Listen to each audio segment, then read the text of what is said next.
reading a story where there's a character who ends up going through so much, and you feel that there is only really a few ways in which this character's arc can end, and this character can live happily. This is the point of no return, where you push a character beyond their limits, and it kind of becomes natural for you to kill off this character and feel like that's the best ending for them. Sounds really weird, but I'm going to talk about it anyway. Make sure to do the usual stuff of liking and subscribing, and leave a comment.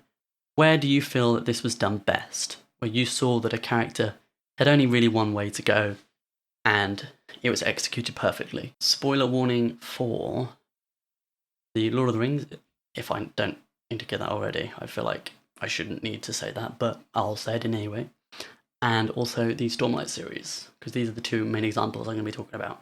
As I said a minute ago, the point of no return is when a character goes beyond the limits, either morally, mentally, or physically, and there is no real way for them to end rather than kind of death. Sounds very morbid, but sometimes this is necessary. There's two major ways of talking about this. You've got the kind of redemption and the kind of trauma.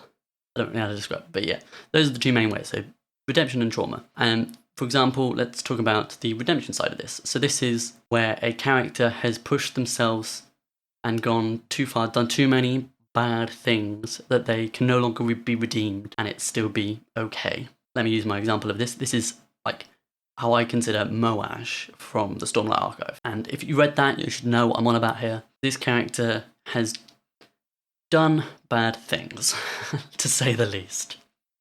And I'm not a big fan of his character. Not like the writing. The writing is amazing, but do not like his character. Like to hate this character now.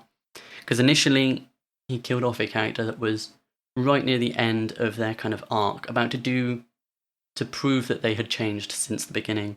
And Moash killed this person, Elhokar, before he could finish kind of, like I said, completing his arc. And that is one way to really rip the reader's heart out, by bringing a character to the end of their arc and having them so close to completing that arc, and then to kill them off, to leave it unsatisfied and unrewarded. If you want to talk about Rhythm of War, it goes even further. And so that is where a character has now gone too, I'd consider, too far beyond that point, and now cannot be redeemed in any way. I feel like you'd have a very hard time trying to do this, and it probably wouldn't work very well. If we use the other example of the kind of trauma, the classic example is Frodo from Lord of the Rings. And it's not shown exactly in the films because of the whole scouring of the Shire thing that was taken out. But the character has gone through so much trauma and so much unhappiness that even returning back to their life that they originally had just feels wrong, because they can't be happy here. They've gone through too much. And so that's where they have Frodo leave with Gandalf and the elves. And another kind of example one that's currently in progress is Kaladin.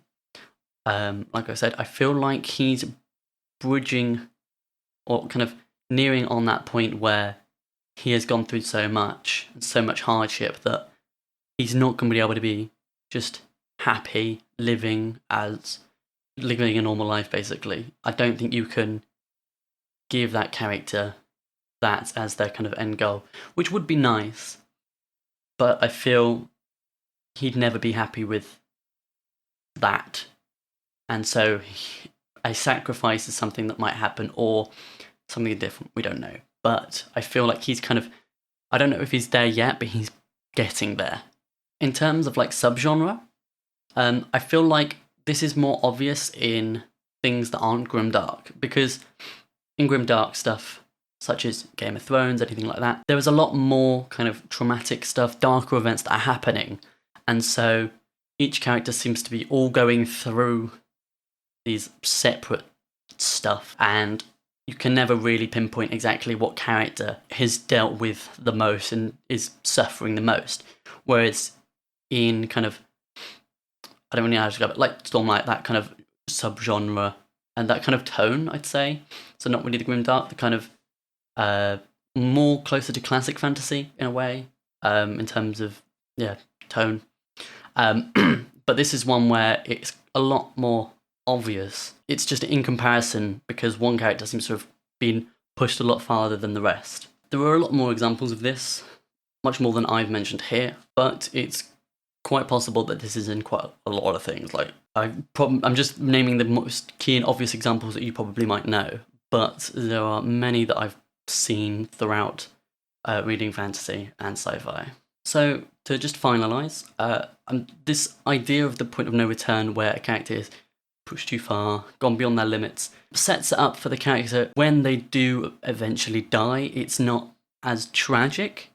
And that's not like a bad thing, like you've taken away the kind of emotion from it, because it's still there. But it feels like the rightful ending for that character. Not all of them is to die, like Frodo was gone with the elves, but he's left his past life. If that's, I don't really know if that's the best way you can say it, but if you know what I mean there. Because living the life they originally had is now no longer what they desire. Everything is just too different for them to just continue on from where they were. And like I said, sometimes this is the natural end goal for some characters, the end point in which their character arc can conclude. Anyway, if you like this little discussion video, let me know in the comment section, and make sure to do the usual stuff of liking and subscribing, and I will leave a video either side of me, one of my other ones you can go watch, and I'll see you in the next one. Good night.